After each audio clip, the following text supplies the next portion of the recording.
자, 2021 수능 특강 독서 과학기술 13번입니다. 애킨슨 사이클 엔진에 대해서 나왔고요. 자, 일단 과학기술의 특징에 대해서 얘기를 하자면 무엇이든지 일단 개념, 그 다음에 원리, 흔히 말하는 어떤 방법, 그 다음에 제일 중요한 건 구성 요소겠지. 구성 요소겠고 어떤 실험이든지 어떤 과정이 있겠죠. 그 다음에 과학자들의 얘기가 나온다면 어떤 그들의 주장과 어떤 견해, 그리고 어떤 기계 간의 비교점에 있어서 어떤 한계점이 나올 수도 있을 거야. 그리고 그들만의 어떤 특징, 그거를 비교하는 것들이 나오겠지. 다시 개념과 원리 방법, 그 다음에 어떤 구성 요소들과 그리고 과정, 그리고 한계와 각각의 과정들의 어떤 특징에 대해서 얘기가 나오겠죠. 그 다음에 사회 현상과 마찬가지로 어떤 두세 가지 이상들의 여러 가지 현상들의 상관관계에 대해서 나오겠지. 가령 뭐가 높아지면 뭐는 작아진다, 뭐가 커지면 뭐도 커진다, 이런 식의 어떤 상관관계에 대해서 나올 거야. 그 다음에 그림을 보면 어떤 친구들은 글을 본 다음에 그림을 따로 보는 친구들이 있는데, 그림을 먼저 보면서 여기 있는 우리 그림들은, 가령 이 그림 같은 경우 오토사이클 엔진과 에키스 사이클 엔진이라고 그랬단 말이야. 그럼 여기에 나왔던 어떤 이 구성 요소들을 먼저 눈에 확 집어넣어 놓은 다음에 본문을 읽으면서 이게 여기 있구나, 이게 여기 있구나, 계속적으로 접목을 시킬 필요가 있겠죠. 자, 일단 간치면 기억에선 동력을 발생한대. 자, 그 다음에 다음에 봤더니 어려운 문제래. 그러면 이제 용어 선택하는 문제가 나오겠죠. 자, 그 다음에 1번부터 가자면 기사문을 쓰는데 어떤 표제와 부제로 가장 적절한 것에 대해서 물었었고, 딱 보자마자 어떤 이른바 무슨 하이브리드 자동차가 나오나 봐. 쭉 모터, 에킨스 사이클 엔진, 오토사이클, 그런 용어들이 많이 나왔네. 자, 그 다음에 윗글의 내용과 일치하지 않는 것은 계속 나오네. 하이브리드 자동차, 오토사이클 엔진, 배기 밸브, 에킨스 사이클 엔진. 그래, 여기까지만 봐도 제목이 뭔지 알 것 같아. 에킨스 사이클 엔진과 어떤 오토사이클 엔진을 비교하나 봐. 두 개가 뭔지 배경 지식이 없어요? 나도 없어요. 괜찮아. 자, 어쨌든 제일 많이 반복되는 용어들을 우리가 슬쩍 눈에 넣어 놓읍시다. 그리고 열효율이라는 용어도 슬쩍 들어오네. 자, 다음에 가봤더니 그래프가 나왔습니다. 그래, 그래프에서 제일 중요한 건 상관관계. 자, 실린더 내부 압력, 그 다음에 실린더 내부 공간 부피. 딱 보자마자 반비례네. 실린더 내부의 압력이 작아지면 실린더 내부의 공간의 부피가 커진다. 오케이. 이 상관관계에 대해서 알고 이제 본문을 읽으면서 적용을 해보자는 얘기겠지. 그랬더니 슬쩍 또 눈에 들어와. 사이클 A와 사이클 B의 한 사이클에 대해 각각 피스톤의 움직임에 따라 어쩌고저쩌고 나왔었나봐. 자, 기억에 해당하는 구간으로 적절하되, 기억, 동력이 발생한다고. 이게 한 2문단이냐 3문단이냐, 동력이 발생하는 게 어디냐 물어보네. 0, 1 과정, 1, 2 과정. 이게 뭐야? 그러면 지금 이 그래프상 0, 1, 1, 2, 그 다음에 3, 4 다시, 그 다음에 4-1, 0, 그 다음에 4에서 0, 이렇게 그래프가 이런 식으로 움직이나 보지? 아니면 이런 식으로 움직이나? 그렇게 되나 봐. 자, 그 다음에 4번. 윗글과 보기로부터 추론한 내용은 적절하지 않은 것은, 자, 사이클 A와 B. 오케이. 그럼 하나는 에킨스, 하나는 오토겠죠? 그걸 비교 분석하는 게 분명히 보기에 나오겠지. 아니, 지문에. 자, 5번 가볼까? 자, A와 문맥상 의미가 가장 가까운 것. A가 뭐였었냐면, 자, 여기에서 있었던 어려운 문제였었습니다. 사실은 과학지문 우리 학생들 썩 좋아하지 않죠? 그래서 이제 나도 마찬가지로 그냥 가볍게 용어 선택하는 문제부터 가보면 어떨까 싶어. 자, 이거는 우리가 그동안 봤었던 스타일의 용어 문제가 아니네.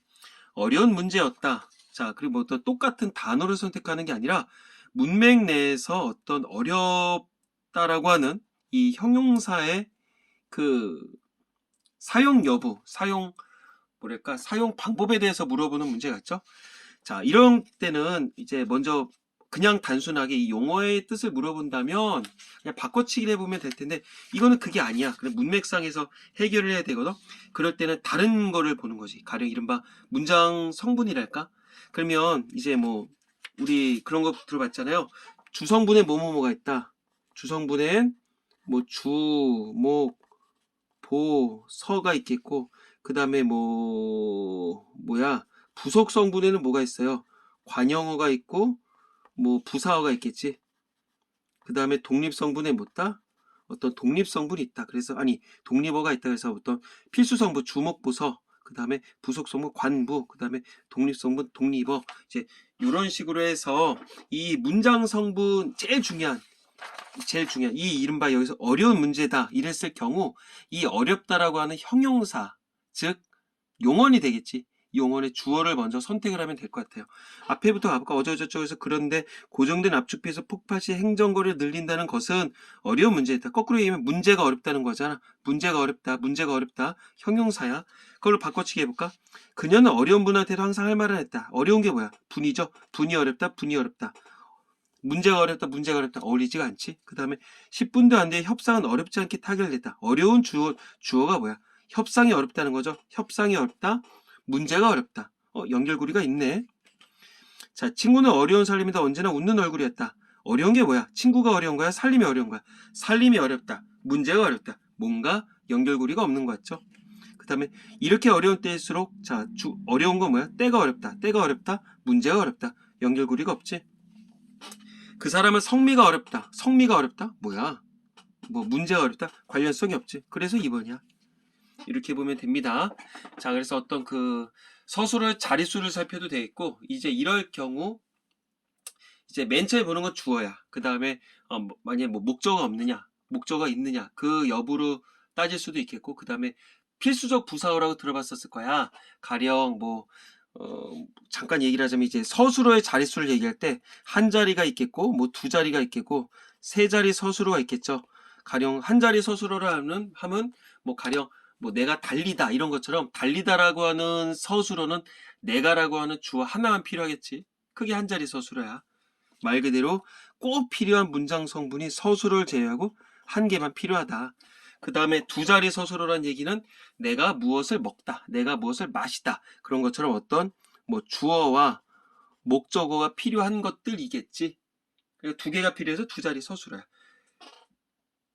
물론 나는 아니다 말이 안 되고 나는 바보가 아니다 이런 식으로 해서 보어가 필요할 수도 있겠죠. 어쨌든 두 개가 필요한 걸 두 자리 서술어라고 얘기를 하고, 그 다음에 세 자리 서술어는 주다 같은 게 있겠지. 내가 주다 말이 안 돼. 내가 선물을 주다 말이 안 돼. 내가 누구에게 선물을 주다, 즉 세 개가 필요하죠. 그래서 세 자리 서술어다 이런 식이야.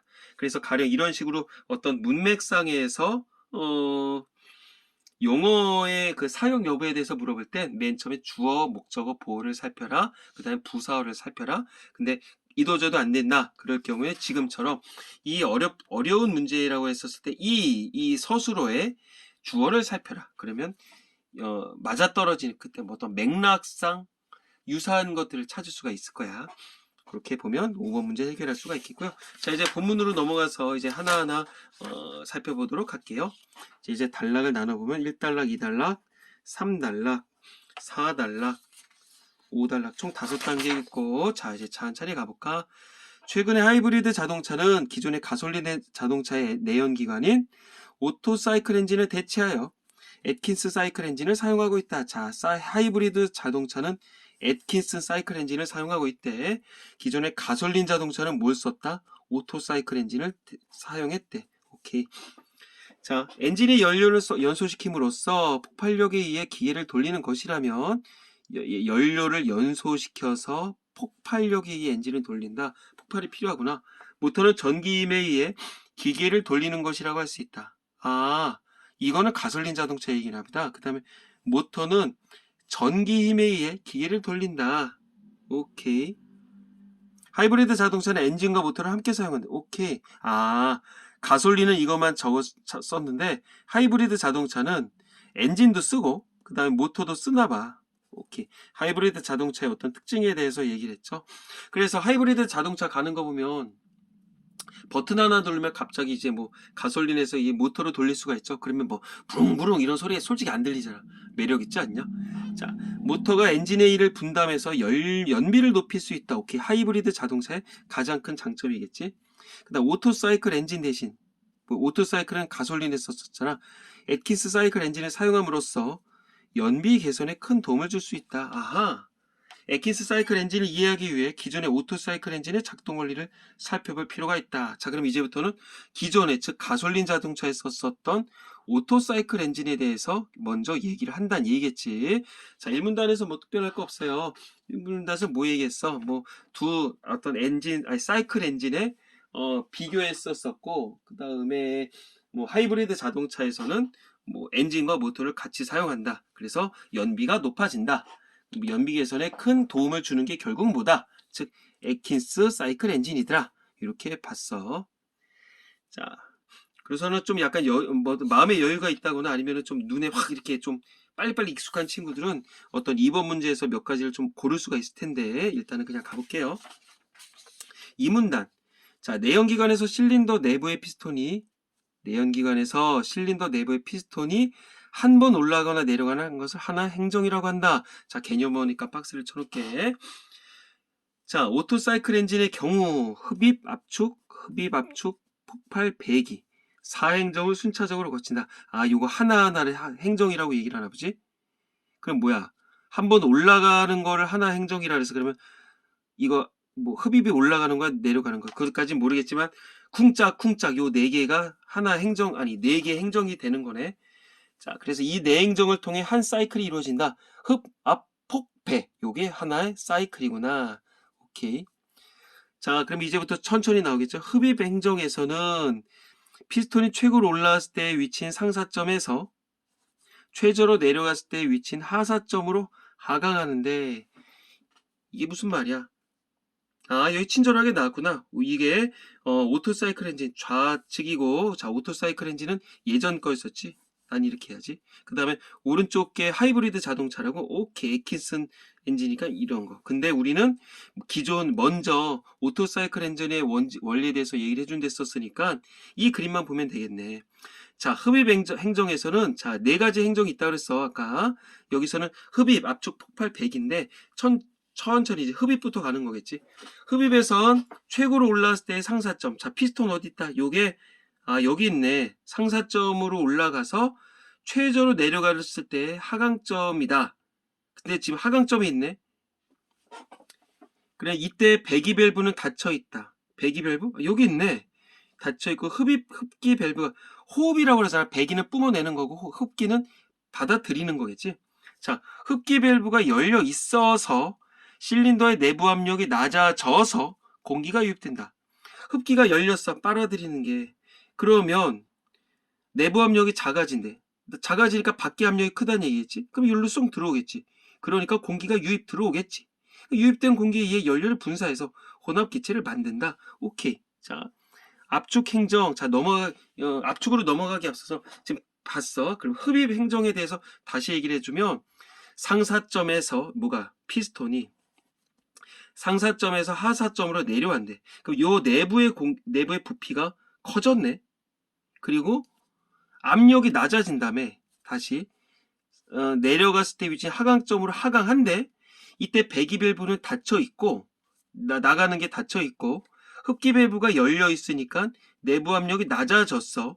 그래서 공기가 쑥 들어오고 이게 뿜어내서 혼합 기체를 만든대. 자, 그럼 여기서 슬쩍 봤어야지. 다음에 아까 전에 그래프 봤어야지. 오케이. 분명 우리는 아까 전에 무턱대고 지문을 본 게 아니라 이 그래프를 먼저 봤었기 때문에 알 수 있을 것 같아. 자, 내부 공간 부피랑 압력은 반비례라고 분명 아까 전에 여기서 봤었지. 그럼 지금 가볼까? 자, 상사점에서 하사점으로 내려왔어. 그러면 내부 공간의 부피는 커진다, 작아진다? 커지겠지? 그치? 커지겠고, 지금 여기서 뭐라 그랬었냐면, 저쪽에서 내부 압력이 낮아진 상태에서 공기가 유입됐대. 내부 압력이 낮아진 상태에서 공기가 유입이 되고, 그러면서 부피가 커졌어. 그래서 피스톤이 상사점에서 하사점으로 내려갔어. 부피가 커졌어. 그러니까 요거겠지. 0에서 1. 아까 전에 여기서 이거 있다며. 아까 전에 있진 않았는데, 여기 보니까 0, 1 보니까 이런 식으로 움직였잖아. 그 0에서 1로 움직이는 게 결국 뭐겠어? 이게, 무슨 과정이나 흡입 행정이다. 우리가 센스 있게 알 수가 있겠지. 0에서 1로 가는 게 뭐다? 흡입이다. 그렇게 볼 수가 있을 것 같아. 자, 그러면 이제 흡입 다음에 압축이겠죠? 상식적으로 봐도 아까 여기서 0, 1, 2니까 이렇게 가는 게 압축일 것 같지 않냐? 자, 압축 행정에서는 흡기 및 배기, 배기 밸브가 모두 닫힌 상태에서 자, 압축은 흡 닫혀 있고 배기 닫혀 있어. 피스톤이 하사점에서 상사점으로 상승한데 압축 꽉 막혀 있어. 훅 압축을 했어. 그러면 하사점에서 상사점까지 올라가니까 내부의 여기 부피는 커진다, 작아진다. 작아진다. 작아진다. 그러면 이리로 가볼까? 다시 그래프로. 그랬을 때 내부 공간 부피는 작아졌고 그러면 압력은 더 커지겠지. 그러니까 이거네. 여기까지가 결국 딱 뭐다? 그러면 여기가 압축이겠네. 쉽네. 압축이겠지. 자, 그리고 여기서 봤었을 때 흡입 행정에서 압축 행정까지 여기까지 자, 그럼 두 행정이네. 두 행정의 크랭크 축이 1회전이다. 자, 이 행정의 크랭크 축 1회전. 혹시나 몰라서 적어둔 거야. 자, 그 다음에 압축 행정에서 내연기관의 실린더 안으로 들어간 기체가 압축 행정에서 내연기관의 실린더 안으로 여기 안으로 뭐가 기체가 들어가나 봐. 그러면 피스톤에 의해 압축이 된대. 압축이 되면 실린더 내부의 압축 전 최대 부피와 압축 후 최소 부피의 비인 압축비는 7부터 11 정도까지랑 그거 대 1이다. 그래 7대 1 혹은 11대 1이란 얘기지. 이게 무슨 말일까? 다시 압축 행정에서 내연기관의 실린더 안으로 기체가 들어갔어. 그래 압축이 된대. 그러면 압축 전 최대 부피랑 압축 후 최소 부피의 비가 압축비라고 얘기를 하는데 그러면 그거겠네. 그러면 제일 내려갔었을 때 피스톤이 제일 내려갔을 때 압축이 제일 작을 거 아니야. 요게 하사점 때겠고 아니지 요게 하사점 때겠다. 그치? 요게 하사점 때겠고 그 다음에 압축 후 쫙 밀렸어. 언제까지? 상사점까지 올라갔었을 때는 그치 부피의 비구나. 부피의 비가 7대 1이라는 얘기 요게 하사점일 때 그 어떤 그 기체 부피가 7개였으면 상사점까지 갔을 때는 그게 7분의 1로 줄어든다는 얘기야. 요게 결국 상사점 때 어떤 요 안에 있는 그 공기의 부피라고 보면 돼. 그러니까 요게 지금 상사점까지 올라왔을 때 부피가 하나라면 하사점까지 내려갔을 때 즉 압축이 제일 작을 때 공기는 7이나 11 그 정도란 얘기야. 재밌네. 자, 다음에 가볼게. 자, 압축 다음에 무슨 행정이다? 폭발 행정이다. 자, 폭발 행정에선 점화 플러그를 이용해서 점화 플러그 어딨냐? 요거 있네. 스파크를 일으킨다. 혼합 기체를 연소시킨다. 이때 생성된 연소가스의 압력으로 피스톤이 하사점까지 내려가고 그래 부피 커졌어. 이 과정에서 동력이 발생한다. 오케이. 자, 압력이 발생하나 봐. 그 다음에 하사점까지 내려가나 봐. 즉 부피가 커지나 봐. 자, 그러면 여기까지 봐야 되겠지. 압력이 발생하나 봐. 압력이 발생해. 그러면 이 상태에서 압력이 아까 전에 압축으로 여기까지 왔잖아요. 그 압력이 발생해. 여기까지네. 여기까지가 폭발이란 얘기죠. 그리고 피스톤이 하사점까지 또 내려간대. 그러면 뭐 실린더 내부의 공간의 부피 또한 커지겠지. 그럼 여기서 끝이는 게 아니네. 2에서 3으로 갔다가 이렇게 내려오는 게 여기까지 뭐야 4-인지 4까지인지 모르겠지만 여기까지가 폭발이겠네. 맞죠? 그러면서 이 과정에서 동력이 발생한대. 자, 그러면 동력은 2에서 3 아니지. 이 과정이니까 여기까지 혹은 여기까지 가는 거겠네. 그러면 여기서 골라볼까? 0에서 일단 땡, 1에서 2 일단 땡, 3에서 4 다시 오케이 가능성 있어. 그 다음에 4-에서 1, 0 이건 여기까지 가지도 않았어. 4에서 0 뭐야? 야 이거겠네. 오케이 모르지 이게 3에서 4-까지인지 아니면 2에서 3을 지나서 4 혹은 2에서 3을 지나서 4 를 지나서 4까지인지는 아직은 모르겠지만 나머지 것들이 다 나가리잖아. 됐어. 자, 이 과정에서 동력이 발생하는데, 즉 폭발 행정에서 동력이 발생하는구나. 자, 동력 발생은 어디다? 폭발이다. 아, 여기 있었네. 아까 전에 폭발력에 의해 기계를 돌린 다음에. 오케이, 계속 맞아 떨어지네. 자, 다음에 가볼까? 흡기 밸브와 배기 밸브는 닫혀 있대. 이 과정에서 압축된 가스가 팽창되는 정도를 팽창비라고 한대. 자, 이게 언제야? 폭발 행정이죠. 폭발 행정에서 흡기 밸브 어떻게 있다? 흡기 닫혀 있다. 배기 닫혀 있다. 아까 전에 압축에서도 흡기 닫혀 있고 배기 닫혀 있었지? 잠깐만. 그럼 다시 한번 넌지시 가볼까? 흡입에서는 아까 어땠다? 배기 밸브 닫혀 있고 흡기가 열려 있었지? 흡기 열려 있고 배기 닫혀 있어서, 어머, 배기는 다 닫혀 있네. 자, 그리고 이 과정에서, 즉 폭발 행정에서 압축된 가스가 팽창되는 정도를 팽창비라고 하고, 오토사이클 엔진에서는 흡입하는 기체의 부피랑 배출하는 기체의 부피가 같대. 그래서 압축 비율의 역수가 팽창 비율이 된대. 똑같으니까. 그러니까 결국 압축이 7이면 역수, 즉 7분의 1이 팽창이란 얘기죠. 쌤쌤이란 얘기네. 자, 다음에 배기행정 마지막에선 배기 밸브가 열린대. 오케이. 배기 밸브가 처음으로 열리는구나. 피스톤이 상사점으로 상승한대. 흡기 밸브가 어떤지는 얘기 안 나왔어. 우리는 지금 이 그림만 보면 되는데, 어쨌든 지금으로 봤었을 때 배기 밸브가 처음으로 열렸단 말이야. 배기 밸브가 열리고 피스톤이 상사점으로 상승한대. 그러면 여기 내부의 부피는 넓어진다, 좁아진다? 좁아진다. 그러면서 연소가스를 밀어올려 실린더 외부로 배출해버린대. 자, 여기까지 사행정을 통해서, 즉 사행정 뭐뭐 있었지? 흡입, 압축, 폭발, 배기 있었지? 그치? 내행정이 있었어. 그래서 크랭크 축은 총 2회전을 하네. 아까 전에 2행정할 때 1회전 했잖아. 그러니까 당연히 4행정이니까 1회전이겠지. 아니, 2회전이겠지. 뻔한 거 아니야? 자, 그러면 배기에서는 일단은 상사점까지 올라가는 거니까 내부의 부피, 공간은 좁아진다고 얘기했네. 그럼 이 그래프로 봐야 되겠지. 여기에서 폭발이 여기까지였잖아. 그래, 내부의 공간이 넓어진다. 넓어진다? 그러면 이거 뭐야? 내부의 공간이 넓어진다.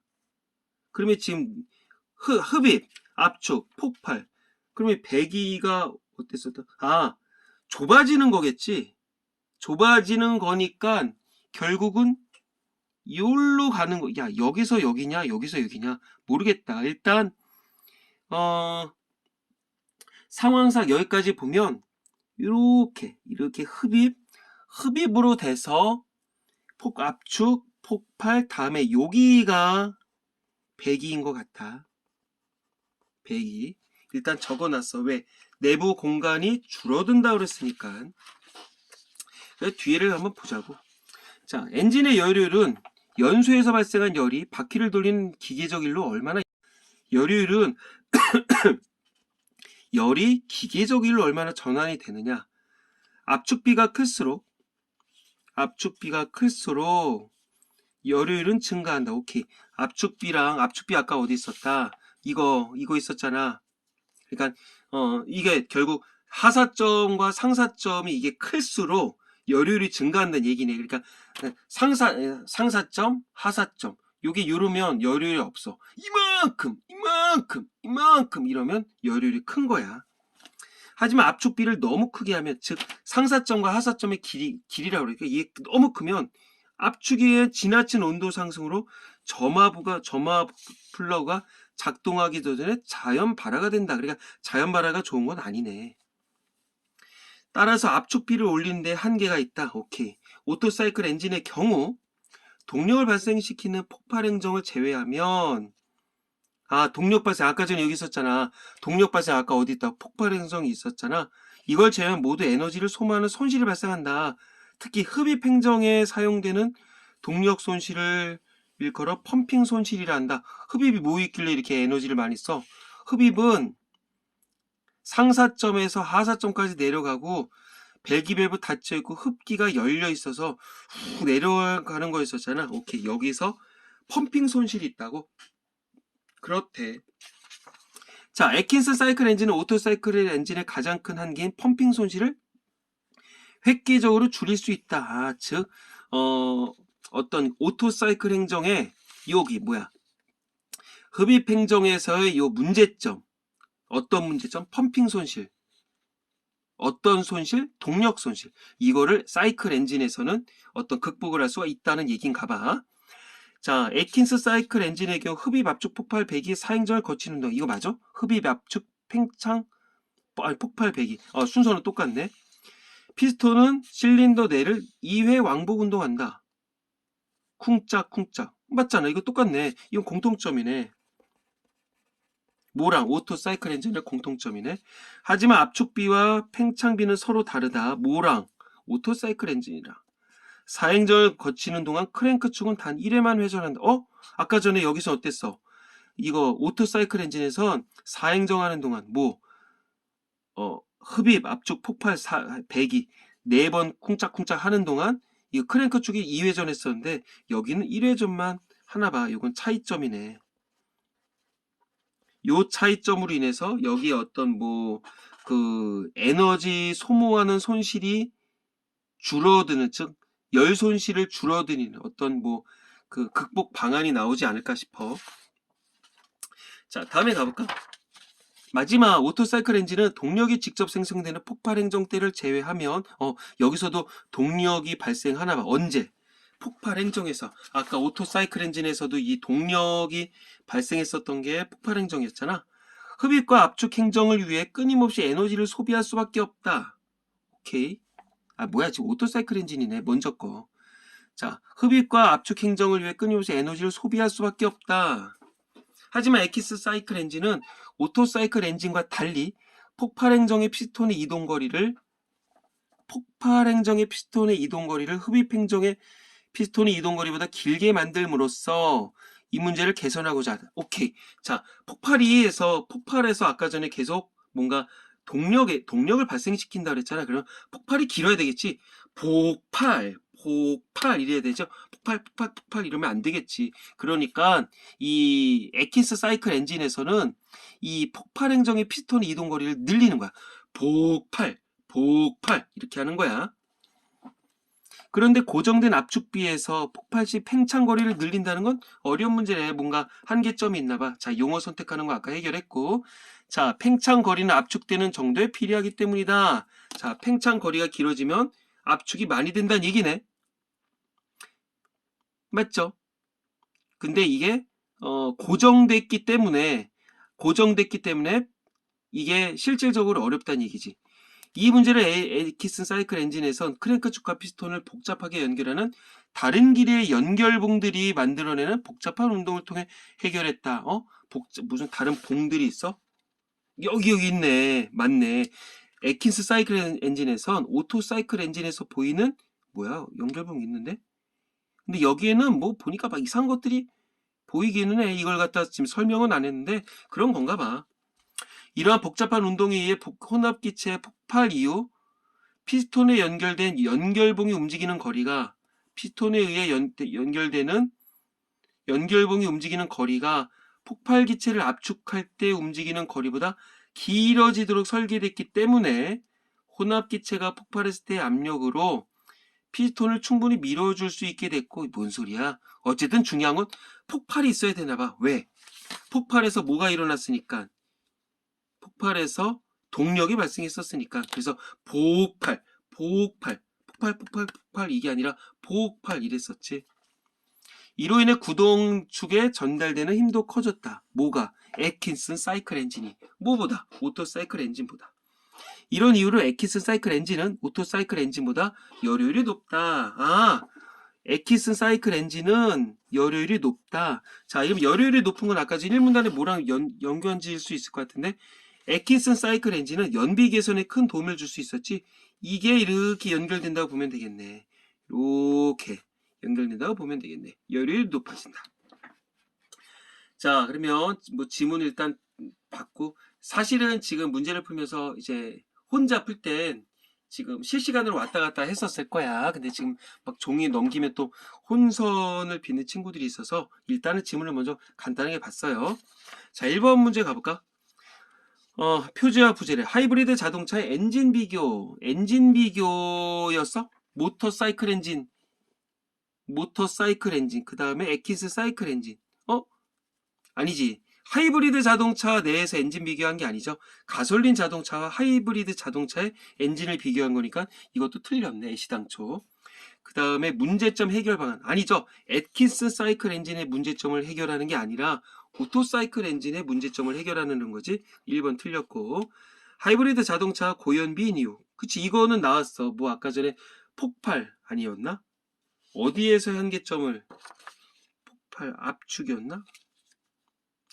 흡입 행정에서, 즉 오토사이클 엔진의 흡입 행정에서의 한계점을 극복하고자 했었던 거야. 맞네.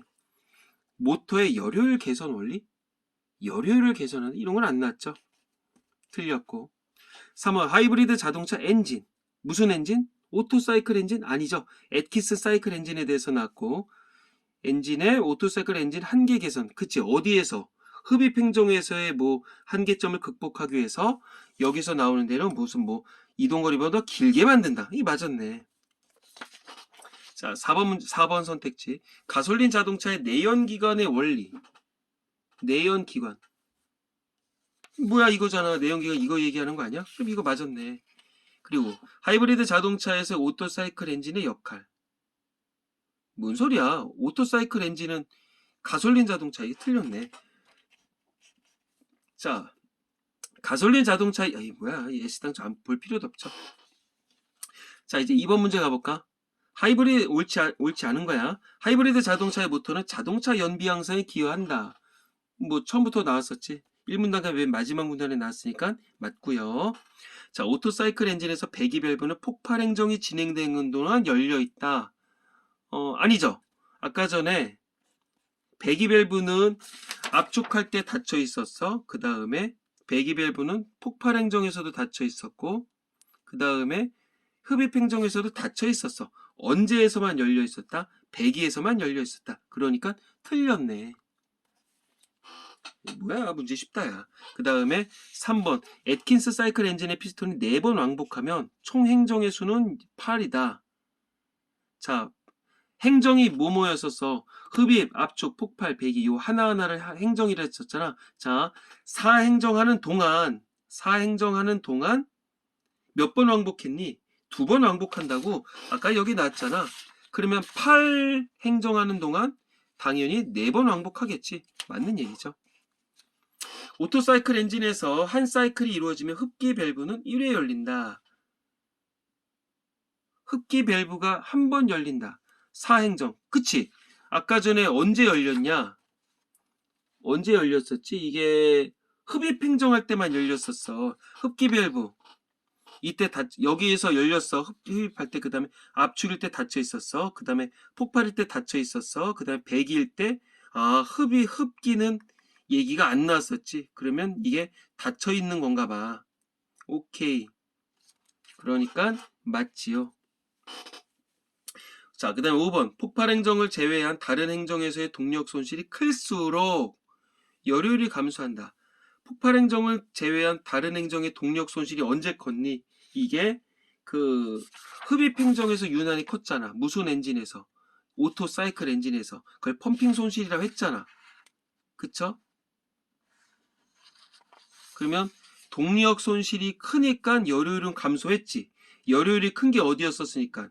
열효율이 큰 게 오토 사이클 엔진이 아니라 애킨스 사이클 엔진이었으니까. 그럼 맞는 얘기네. 그래서 정답은 2번 했고요.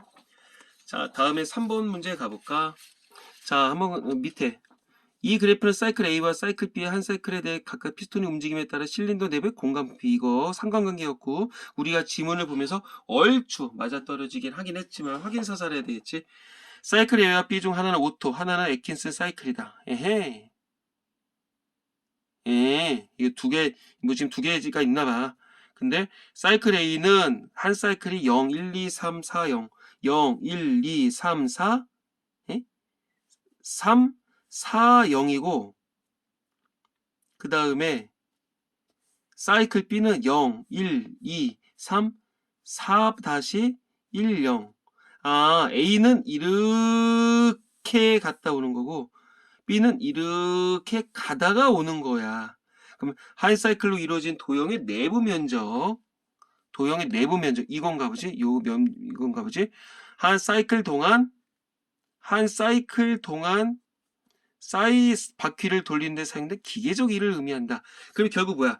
요 넓이가 넓을수록 기계적 일을 많이 했다는 얘기고, 기계적 일을 많이 했다는 얘기는 결국은 뭐야? 기계적 일을 많이 했다는 얘기는 어떤 연비가 커진다는 얘기겠지? 그쵸? 연비가 커진다는 얘기는 아까 전에 이 맨 마지막에선가? 여기서처럼 열효율이 높아지는 거겠지? 근데 오토사이클 엔진의 한계를 애킨슨 사이클 엔진에서 한 거 아니야. 결국은 넓이가 더 넓은 게 애킨스 사이클 엔진이 되겠지. 그러니까 이렇게 0, 1, 2, 3, 4 요만큼 오는 게 A였다며. 그러니까 A가 애킨슨이지. B가 오토사이클 엔진이겠지. 그럼 요거겠네. 요만큼이 결국 뭐라고 볼 수가 있는 걸까? 즉 애킨슨 사이클 엔진의 어떤 열 효율. 요만큼은 애킨슨의 열 효율. 이렇게 보면 되겠지. 재미난 문제네. 자, 그러면 아까 전에 1의 기억에 해당하는 거. 지금 이 얘기가 맞고요. 그 다음에 4번 문제로 바로 가볼까? 마지막 문제. 자, 사이클 A와 사이클 B의 피스톤이 상사점에 도달했을 때 V1이다. V1 어디 있냐? V1. 그치? 상사점에 있을 때는 여기 공간에서 여기 공간의 부피가 제일 작았지? 그럼 맞네. 그 다음에 사이클 A의 열효율이 사이클 A가 애킨슨이었지. 왜 이만큼 넓었으니까. 열효율이 사이클 B보다 좋은 것은 V3이 V2보다 크기 때문이다. V3이 V2보다 크기 때문이다. 맞네. V2는 여기까지인데 V3은 요만큼의 넓이를 더 갖고 있으니까 맞고요. 그 다음에 3번 사이클 B가 뭐였어? 오토사이클 엔진이었지. V2는 변화가 없지만 V1을 크게 만들어? V1을 크게 만든다는 얘기는 이걸 크게 만든다는 얘기네. 그럼 내부 공간의 부피가 적어진다는 얘기네. 그렇게 되면 자연 발해될 가능성이 높다? 잠깐만. 자연 발해가 좋은 게 아니었잖아. 근데 압축비를 너무 크게 하면 자연 발해가 있었어. 압축비가 뭐였어? 제일 늘렸을 때랑 제일 줄였을 때 그 차이점이었잖아. 그러니까 상사점일 때랑 하사점일 때 그 차이가 크면 압축비가 커지는 건데 이건 뭐야? 이거는 B에서 V2는 상관이 없고 V1만 크게 하면 내부 공간이 넓어졌을 때랑 좁아졌을 때 큰 차이가 없다는 얘기네. 그러면 자연 발해될 가능성이 줄어들겠지. 3번 틀렸네. 자, 그 다음에 사이클 A와 사이클 B의 사행정이 수행됐을 때 피스톤의 왕복회수는 두 사이클이 같을 것이다. 사행정이면 뭐 했었어? 사행정하면 피스톤은 몇 번 왔다 갔다 했니? 피스톤 2번 왔다 갔다 하는 거냐? 흡입, 압축, 폭발, 배기. 흡입, 압축, 폭발, 배기. 그러니까 이 두 번씩 왕복이 맞고요. 그 다음에 사이클 B가 오토였지. 다른 조건이 동일할 때 4 지점에 여기에 V2 값이 더 크다 하면 엔진의 열효율은 더 커지게 된다. 오토사이클 엔진에서 요거야 4 다시의 V2 값이 더 커진다? 요게 더 커진다니, 일로 간다는 얘기야? 여기서 여기로 간다는 얘기야? 그럼 열효율이 커진다. 그치? 이 넓이가 열효율이라고 여기 나와 있잖아. 그러니까 맞네. 여기보다 오른쪽으로 가면 넓이가 조금이라도 넓어지는 거 아니야? 그치? 그러니까 맞겠지. 어려운 문제 아니었네. 자, 뭐 얼렁뚱땅이라도 좀 해봤었는데 일단은 다시 한번 얘기를 하자면 정리를 하자면 먼저 그림을 봐라. 먼저 그림을 봐라. 그림에 나오는 이거는 우리 친구들에게 어마어마한 어떤 키워드, 힌트를 주는 거다. 그래 보기를 보면서 아니 이 지문을 보면서 어떤 개념어, 과정에 대해서는 박스를 쳐놓고 이 그림에서 계속 찾아가라. 그리고 과정을 눈으로만 보는 게 아니라 그림이랑 연결지어서 봐라. 제일 중요한 거겠지. 그 다음에 그래프가 나온다면 그래프도 우리 친구들에게 하나의 소스이더라. 그래서 세로축과 가로축 간의 어떤 상관관계에 대해서 머릿속으로 계산을 해놓고선 본문을 읽으면서 이 그래프 관련한 지문이 나올 테니까 보기 읽으면서 그래프, 보기 읽으면서 그래프 계속적으로 연계성 있게 공부를 하라. 이렇게 보면 되겠죠. 자, 수고 많았습니다.